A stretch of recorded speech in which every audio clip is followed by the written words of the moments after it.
Hello students, BSc third year के सभी students का आज की फिजिक्स ऑनलाइन क्लास में स्वागत है।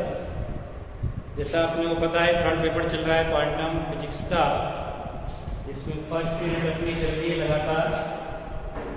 इसका नाम क्या है? Development of quantum theory. Development of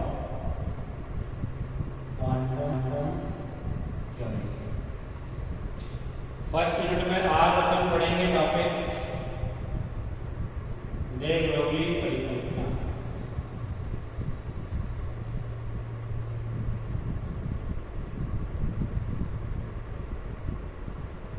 परिकल्पना मतलब थॉट, सोच।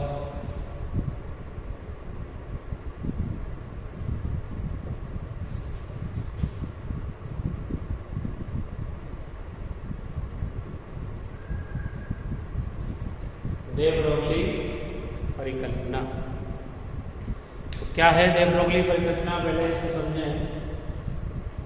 परिकल्पना मतलब विचार और सोच। तो चूंकि अपन ये जानते हैं, पहले पढ़ चुके हैं फोटोइलेक्ट्रिक इफेक्ट में और क्वांटम थ्योरी में, प्रकाश जो होता है, जो कि एक प्रकार की ऊर्जा है, उसकी डबल नेचर है, द्वैत प्रकृति। क्या है? ड्यूअल नेचर, द्वैत प्रकृति है। द्वैत प्रकृति कैसे? मूल रूप से प्रकाश जो है ऊर्जा है और ऊर्जा का संचरण तरंग के रूप में होता है, इसलिए मूल रूप से तरंग प्रकृति है प्रकाश की। यानी प्रकाश ऊर्जा का संचरण तरंगों के रूप में होता है और इसके आधार पर ही अपन अपवर्तन, परावर्तन, गतिकरण, विवर्तन, ध्रुवण उनको एक्सप्लेन करते हैं, जो 12th क्लास में अपन ने पढ़े भी हैं। लेकिन 19वीं सदी में जो कुछ इफेक्ट ऑब्जर्व हुए, जैसे फोटोइलेक्ट्रिक इफेक्ट यानी प्रकाश विद्युत प्रभाव, क्वांटम इफेक्ट, कृष्णिका का ऊर्जा विकिरण वितरण, उन सब में तरंग सिद्धांत फेल हो गया। मैंने तुमको पहले लिखाया भी है कि प्रकाश विद्युत प्रभाव के प्रैक्टिकली ऑब्जर्वेशन को समझाने में तरंग सिद्धांत जो था वो पूरी तरह फेल हो गया था और इसीलिए क्वांटम सिद्धांत का विकास हुआ, आविष्कार हुआ, जरूरत पड़ी, आवश्यकता पड़ी। तो उस क्वांटम सिद्धांत के अनुसार फोटोइलेक्ट्रिक इफेक्ट में अपन ने प्लांक का क्वांटम सिद्धांत को बेस मानकर आइंस्टीन का क्वांटम सिद्धांत लिखा था। तो क्वांटम यानी क्वांटम का मतलब है कण प्रकृति, क्योंकि क्वांटम में फोटोन होता है। फोटोन जो ऊर्जा पैकेट है, इसकी ऊर्जा ये बराबर है। ऊर्जा पैकेट एज लाइक के कण, पार्टिकल। तो उसमें अपन ने माना था क्वांटम सिद्धांत में कि कण यानी फोटोन के रूप में ऊर्जा इलेक्ट्रॉनों को मिलती है। एक फोटोन, दो फोटोन, 10, 50, 100 फोटोन, तो 100 फोटोन मतलब 100 एज लाइक ए कण। तो कण के रूप में फोटोन को माना गया है। इसलिए प्रकाश की दूसरी प्रकृति कौन सी है? कण प्रकृति। तरंग प्रकृति तो है ही, साथ में क्या होगी? कण प्रकृति। दोनों को मिला के क्या दिलाएगी? द्वैत प्रकृति, डबल नेचर, ड्यूअल नेचर। दोनों तरह का ये प्रकृति दिखाती है। जब प्रकाश ऊर्जा द्वैत प्रकृति दिखाती है, तो इसी आधार पर डे ब्रोगली ने माना कि जब प्रकाश जो कि एक विकिरण है, विद्युत चुंबकीय तरंग है, वो कणों की तरह बिहेव करती है, तो फिर गतिशील द्रव्य कणों को भी तरंगों की भांति बिहेव दर्शाना चाहिए। ये सोच है, परिकल्पना है किसकी? डे ब्रोगली की। क्या परिकल्पना है कि जिस प्रकार प्रकाश या एक्स किरणें या कोई और विद्युत चुंबकीय तरंग, मूल रूप तो उसका तरंग है ही, लेकिन क्वांटम सिद्धांत के अनुसार फोटोइलेक्ट्रिक इफेक्ट में, क्वांटम इफेक्ट में वो कण की तरह बिहेव करती है, कणों वाले लक्षण दिखाती है, कणों की तरह उनका संवेग होता है। संवेग किसका गुण है? कणों का। द्रव्य कणों का। तो जब प्रकाश या कोई एक्स किरण या विद्युत चुंबकीय तरंग विकिरण होने के साथ साथ कणों के गुण भी प्रदर्शित करती है, तो फिर इसी प्रकार गतिशील द्रव्य कण, जो कण तो है ही मूल स्वरूप में, उनको भी तरंग की भांति बिहेव करना चाहिए। उनको भी तरंग की भांति बिहेव करना चाहिए। यही विचार क्या है, दे ब्रोगली परिकल्पना। इसको अपन ऐसे लिख सकते हैं, शब्दों में लिखें तो दे ब्रोगली परिकल्पना के अनुसार इस प्रकार विकिरण ऊर्जा में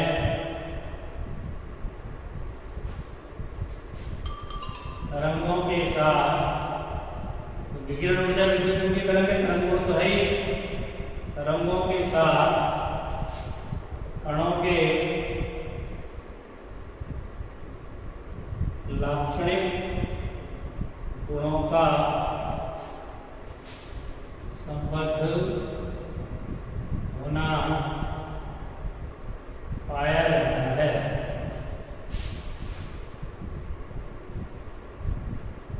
उसी प्रकार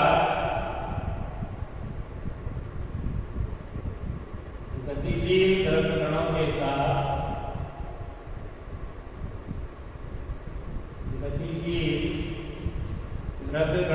साथ तरंगों के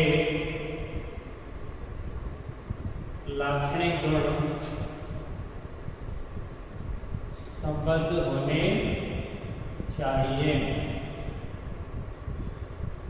तो जिस तरह विकिरण ऊर्जा में तरंगों के साथ कणों के लाक्षणिक गुणों का संबद्ध रिलेटेड होना पाया जाता है, उसी प्रकार गतिशील द्रव्य कणों के साथ तरंगों के लाक्षणिक गुण संबद्ध होने चाहिए। अर्थात द्रव्य कणों को तरंगों की भांति व्यवहार करना चाहिए। द्रव्य कणों को तरंगों की भांति व्यवहार करना चाहिए। ये परिकल्पना है जिसकी वेव रोधी। इसको मैथमेटिकली अगर समझें तो विकिरण ऊर्जा के लिए, तो चूंकि विकिरण ऊर्जा में प्रकाश भी शामिल है, एक्स किरण भी शामिल है, या कोई भी विद्युत चुंबकीय तरंग, सभी विकिरण ऊर्जा कहलाती है। तो विकिरण ऊर्जा के लिए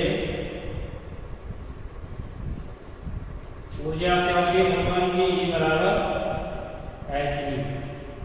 और एक संबंध भी है ऊर्जा के लिए, द्रव्यमान ऊर्जा संबंध आइंस्टीन का। ये भी आइंस्टीन के अकॉर्डिंग है, आइंस्टीन के द्रव्यमान ऊर्जा संबंध से। सेकेंड ईयर में बुक पढ़ा है तुमने, E बराबर होता है mc²। मैथमेटिकल फिजिक्स से थर्ड पेपर, उसमें द्रव्यमान ऊर्जा संबंध है। बहुत बड़ी थ्योरी है उसकी, आइंस्टीन की, अपेक्षिकता की। इन दोनों को एक साथ लिखते हैं तो mc² बराबर hv, या mc बराबर hv/c। अब ये क्या होता है, μ/c? ये संबंध अपन ने लिख रखा है, c बराबर जो होता है न्यू लैम्डा होता है। तो μ/c, c को बदल लिया, बराबर हो जाएगा 1/λ। μ/c की जगह क्या ले सकते हैं, 1/λ। 1/λ, लैम्डा बटे में आएगा। mc क्या है, संवेग p। तो p बराबर h/λ। p किसका गुण है, p क्या है, संवेग। तो किसका गुण होता है, द्रव्य कणों का गुण। और लैम्डा क्या है, तरंग है, जो किसका गुण है, तरंगों का। ऑब्वियसली तो तरंगों का गुण लैम्डा आपस में रिलेटेड है कि नहीं? किसके लिए? विकिरण ऊर्जा के लिए। तो विकिरण ऊर्जा में संवेग भी होता है, तरंग दैर्घ्य भी होती है। तो मूल स्वरूप उनका तरंग रूप है, लेकिन वो कणों की तरह बिहेव भी कर रहे हैं, अभी तो संवेग है। संवेग किसका गुण है? द्रव्य कणों का।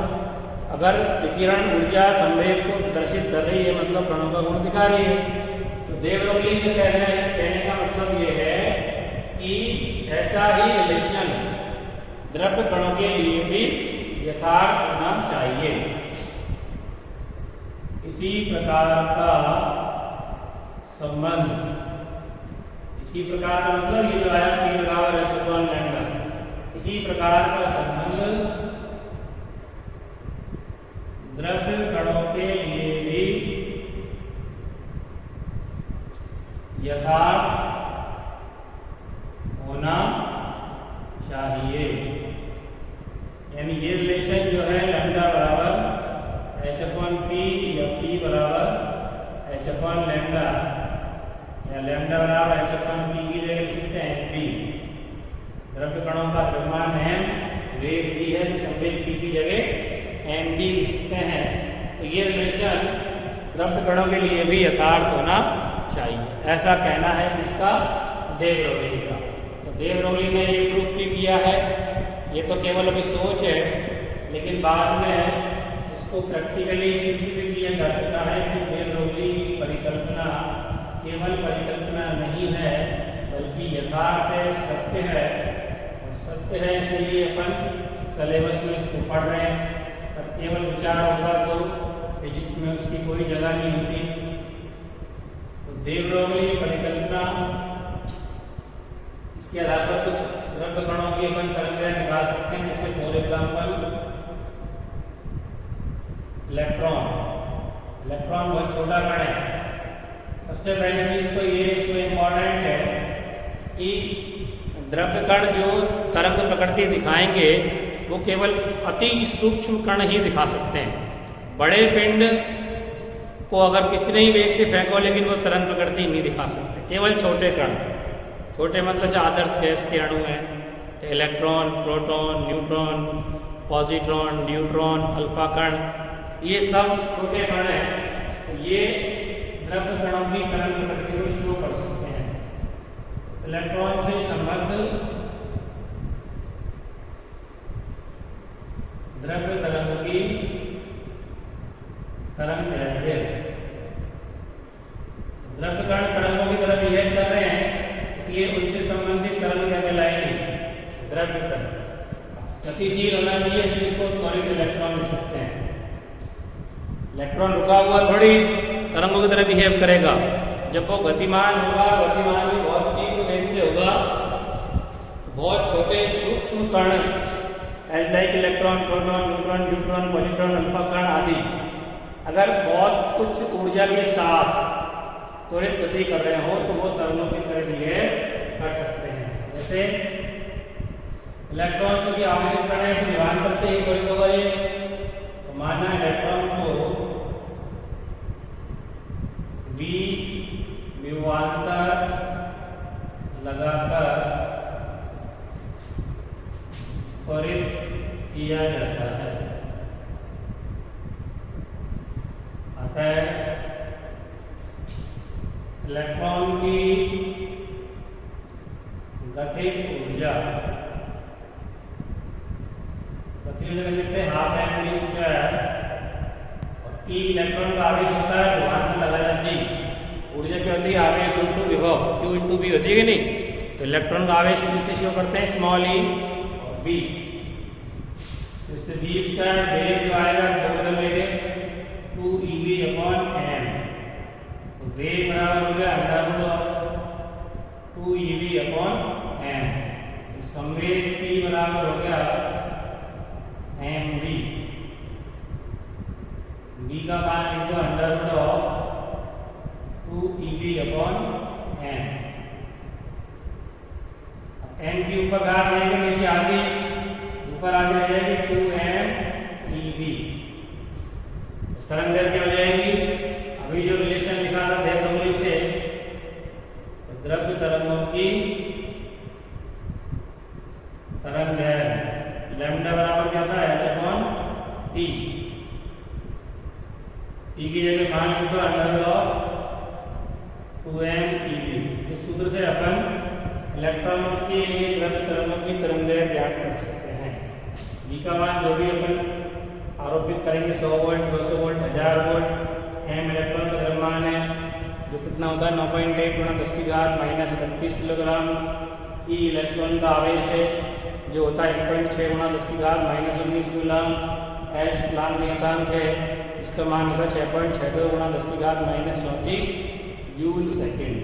तो ये सारे मान इसमें अप्लाई करके तरंगदैर्घ्य लैम्डा की वैल्यू निकाल सकते हैं। किससे संबंधित?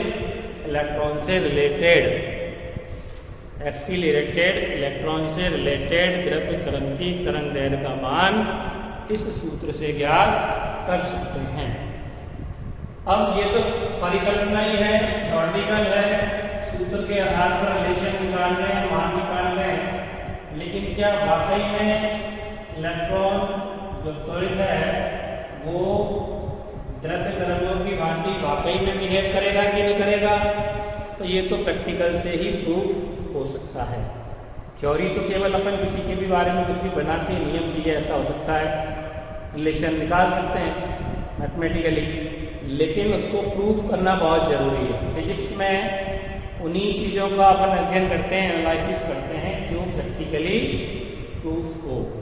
तो इसका भी एक प्रयोग किया है डेविसन जर्मर प्रयोग, द्रव्य तरंगों का प्रायोगिक सत्यापन करने के लिए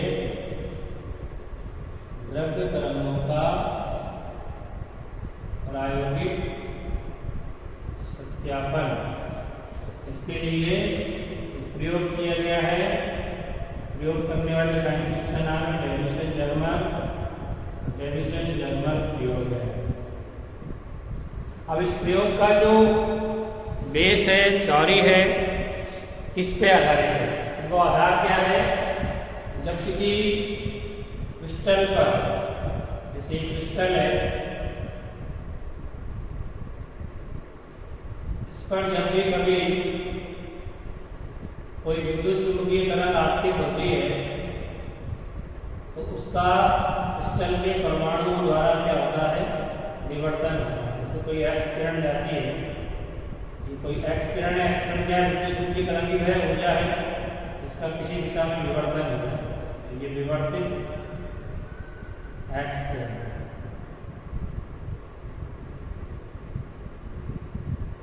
किसी कोण फाई पे अगर इसका क्या हो गया? विवर्तन हो गया, तो इससे अपन मान निकाल सकते हैं ये कोण थीटा है। रिलेशन होता है 2d sin थीटा बराबर L या d sin फाई बराबर N। भाई ये विवर्तन कोण है, d जालक तलों के बीच की दूरी है ये, और N तो विवर्तन पुंज का क्रमांक है, लैम्डा एक्स किरण की तरंगदैर्घ्य।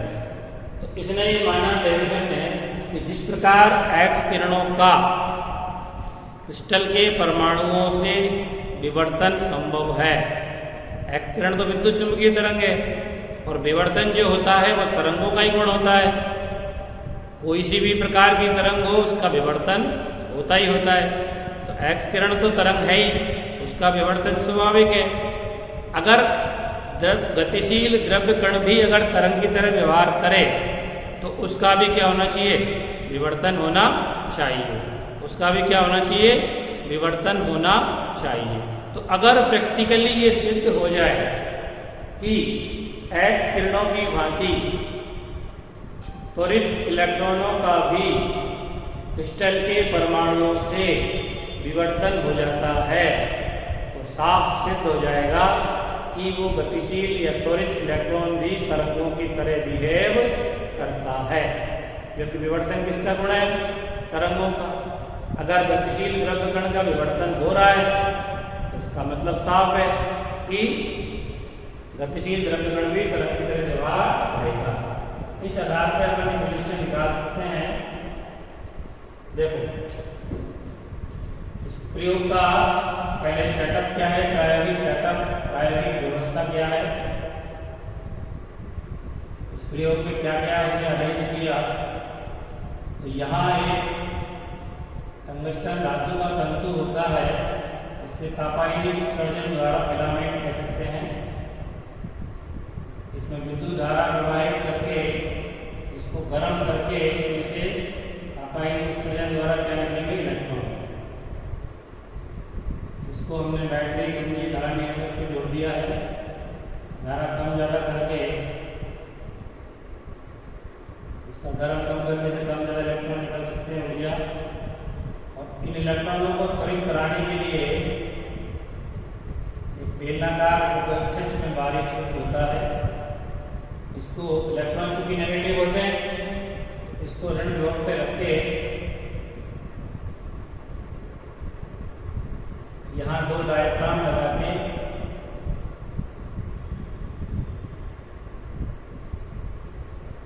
इसको पॉजिटिव और इसको नेगेटिव, इसको पॉजिटिव रहेंगे S1 S2 कह सकते हैं इसको। तो ये पॉजिटिव है, ये नेगेटिव है। तो यहाँ से जो इलेक्ट्रॉन निकलेंगे, यहाँ से जो इलेक्ट्रॉन निकलेंगे ये इसमें धारा प्रवाहित होगी, तंतु गर्म हो जाएगा। गर्म होने के बाद कौन सी प्रक्रिया, गर्म होने का मतलब ऊष्मा ऊर्जा मिलेगी, तापायनिक उत्सर्जन। तापायनिक उत्सर्जन अगर कार्यफलन के बराबर ऊर्जा होती है, ऊष्मा ऊर्जा, तो इलेक्ट्रॉनों को उत्सर्जन होता है कि नहीं, उसमें से इलेक्ट्रॉन निकलेंगे। वो इलेक्ट्रॉन नेगेटिव है, तो इस नेगेटिव ध्रुव के कारण प्रतिकर्षित होंगे, इस पॉजिटिव ध्रुव से क्या होंगे, आकर्षित। तो त्वरित गति करते हुए ये बाहर आएंगे, ऊर्जा मिलेगी इनको। इनकी ऊर्जा ½ mv² बराबर Ev। अब विभवान का न्याय लगाया हुआ है, कम ज़्यादा विभवान लगा के ऊर्जा कंट्रोल कर सकते हैं। इससे विभव चेंज वाला है तो चेंज कर सकते हैं विभव को। इतना विभवान लगाएंगे तो ऊर्जा के इलेक्ट्रॉन अपने को यहाँ प्राप्त होंगे। तो ये वाला जो भाग है, इस भाग को कहते हैं इलेक्ट्रॉन घन। इस भाग को कहते हैं इलेक्ट्रॉन घन। अब ये जो इलेक्ट्रॉन यहाँ से निकलेंगे तीव्र वेग से अत्यधिक गतिज ऊर्जा के साथ, अब उन त्वरित इलेक्ट्रॉनों को कहीं पे आपतित कराना है क्रिस्टल पर। क्योंकि अपने को सिद्धांत मैंने बताया, जिस तरह एक्स किरणों का विवर्तन होता है, अगर किसी तरह से इस इलेक्ट्रॉन पुंज का भी विवर्तन हुआ तो सिद्ध हो जाएगा कि इलेक्ट्रॉन तरंग की तरह बिहेव करते हैं। तो यहाँ पे क्रिस्टल लगाया हुआ है निकिल धातु का, आएगा क्रिस्टल है, निकिल धातु का क्रिस्टल है। निकिल धातु का इसलिए यूज किया है क्योंकि निकिल के जालक तलों के मध्य दूरी लगभग होती है 2.15 एंगस्ट्रॉम। तो विवर्तन की जो आवश्यक शर्त है फर्स्ट ईयर में पढ़ी है हमने, विवर्तक का साइज तरंगदैर्घ्य के बराबर होना चाहिए। तो ये दूरी और लैम्डा जो आएगी इलेक्ट्रॉन संबद्ध वर्टिकल, उसका मान लगभग ये बराबर होता है। इसलिए क्रिस्टल किसका लिया है, निकिल धातु का। ये पहले क्रिस्टल है, निकिल धातु का है तो निकिल क्रिस्टल। इसको अलग अलग कोण पे एडजस्ट कर सकते हैं, घुमा सकते हैं, आड़ा टेढ़ा कोण पे कर सकते हैं। अब इसके बाद जब यहाँ से विवर्तन होगा, अगर हुआ तो ही सिद्ध होगा। पता कर लेगा विवर्तन हुआ कि नहीं हुआ, तो इलेक्ट्रॉन तो दिखते नहीं है। तो विवर्तन देखने के लिए यहाँ पे एक वृत्ताकार पैमाना लगा के उस पे एक संसूचक को एडजस्ट कर दिया है। ये वृत्ताकार पैमाना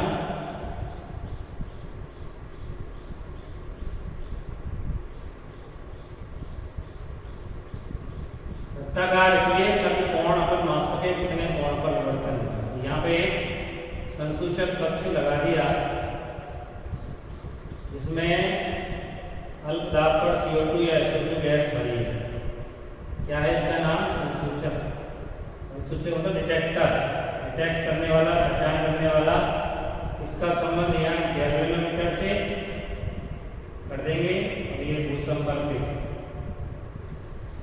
क्योंकि जब इलेक्ट्रॉन इसमें पहुंचेंगे, अगर विवर्तन हुआ तो पहुंचेंगे, नहीं हुआ तो कोई मतलब ही नहीं हुआ तो देवलोकली परिकल्पना फैल, डेविसन जर्मर प्रयोग भी फैल। तो ये जो विवर्तन होगा तो इलेक्ट्रॉन गति करते हुए जब यहाँ पहुंचेंगे इस गैस में, तो गैस के परमाणु या अणुओं का आयनीकरण होगा। आयनीकरण से आयन प्राप्त होंगे, आयन से धारा आएगी, धारा का मान माप के गैल्वेनोमीटर से तीव्रता नाप सकते हैं कि किस कोण पर कितनी तीव्रता का पुंज प्राप्त हुआ। ये कौन सा पुंज है? विवर्तित इलेक्ट्रॉन पुंज। और जिस कोण पे विवर्तन होगा 5 ये। तो 5 का मान माप सकते हैं कि चांदा लगा हुआ चांदे की तरह 60 डिग्री का आया, इसको खिसका सकते हैं अलग अलग। यहाँ नहीं मिल रहा मान लो तो यहाँ खिसका के देखो यहाँ आ जाए, तो इससे पता लग जाएगा इसमें विक्षेप आएगा तो मतलब धारा आई, धारा आई इसका मतलब इलेक्ट्रॉन भी आया, इसका मतलब इलेक्ट्रॉन का विवर्तन हुआ।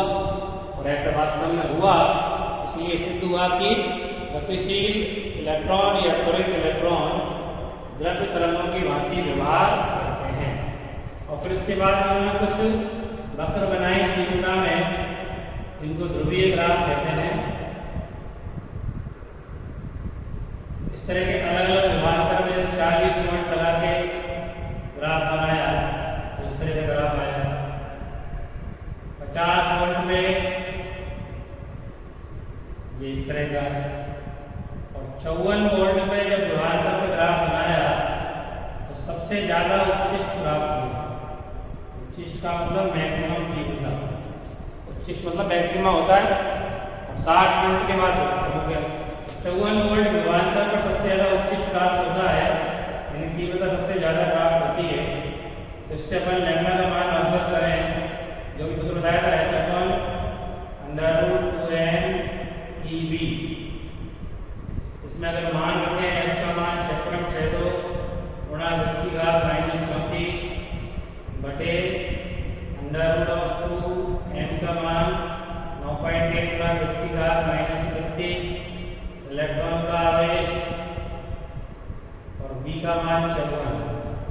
ये सब रख के जब कैलकुलेट करेंगे तो ये मान लगभग 1.67 या 65 एंगस्ट्रॉम आएगा।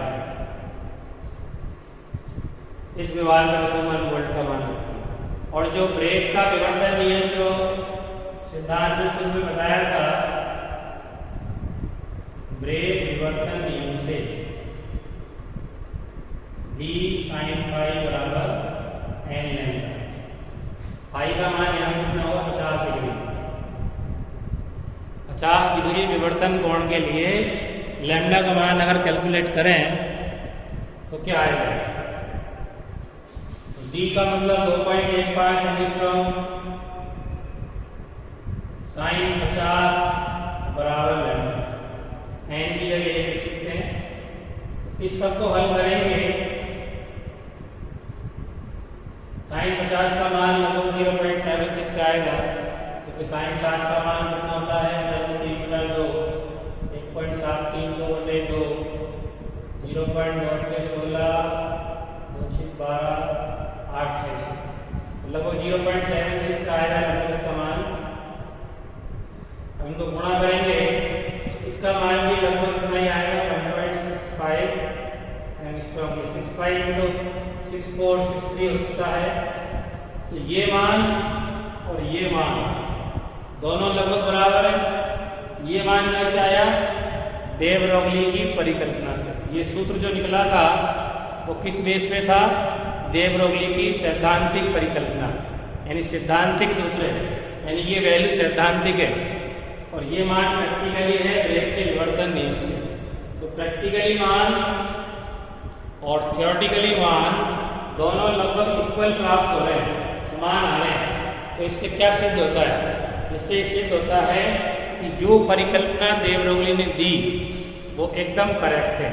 कैसे करेक्ट है? 2 पॉइंट के रूप में अपन इसको एनालिसिस कर सकते हैं। पहला पॉइंट, तो शुरू में जो डेविसन जर्मर प्रयोग का थ्योरी थी कि जिस तरह एक्स किरणों का क्रिस्टल के परमाणुओं से विवर्तन होता है क्योंकि वो तरंग है, तरंगों का गुण है, उसी प्रकार अगर गतिशील द्रव्य कण जैसे इलेक्ट्रॉन का भी क्रिस्टल के परमाणुओं से विवर्तन हुआ तो समझो कि वो तरंग है, विवर्तन हो रहा है। अगर विवर्तन नहीं हुआ होता तो ये इलेक्ट्रॉन पुंज यहाँ नहीं पहुँचता, यहाँ नहीं पहुँचता, धारा नहीं आती। सब कुछ हुआ, ग्राफ बनाए, इसका मतलब क्रिस्टल के परमाणुओं द्वारा त्वरित इलेक्ट्रॉन का विवर्तन हुआ। तो पहली चीज तो सिद्ध हो गई, विवर्तन हो रहा है एक्स किरणों की भांति। इसका मतलब गतिशील द्रव्य कण तरंगों की तरह बिहेव करते करते हैं। दूसरा ये प्रैक्टिकली थ्योरेटिकली मान भी लगभग बराबर है। देवरोगली परिकल्पना से जो थ्योरेटिकल मान के आधार पर अपन ने इलेक्ट्रॉन से संबद्ध द्रव्य तरंग की तरंग दैर्घ्य को कैलकुलेट किया वो मान, और डेविसन जर्मर प्रयोग के आधार पर जो सिद्धांत किया ब्रेग विवर्तन नियम से वो मान, दोनों मान लगभग क्या है, बराबर है, इक्वल है। तो इससे ये सिद्ध होता है कि देवरोगली परिकल्पना यानी उसकी जो थ्योरी थी लैम्डा बराबर h/p वाली, वो संबंध दिखाया लैम्डा और संवेग p में लैम्डा बराबर h/p वो एकदम करेक्ट है, यथार्थ है, उसको आगे अपन यूज में ले सकते हैं। तो ये दोनों चीज़ें सिद्ध हो गया, तो ये द्रव्य तरंगों का क्या हो गया, प्रायोगिक सत्यापन बने। डेविसन जर्मर प्रयोग के द्वारा ये प्रूफ हो गया कि गतिशील द्रव्यकण भी तरंगों की भांति व्यवहार करते हैं। ठीक है, तो आज अपना ये टॉपिक देवरोगली परिकल्पना, उसकी विचार, सोच, थ्योरी और फिर उसका प्रैक्टिकली एनालिसिस, प्रूफ सिद्ध हो गया। ये पूरा एक टॉपिक आज अपना क्लियर हो गया। अगला टॉपिक अगली वीडियो में डिस्कस करेंगे। तो आज के लिए काफ़ी है। ठीक है।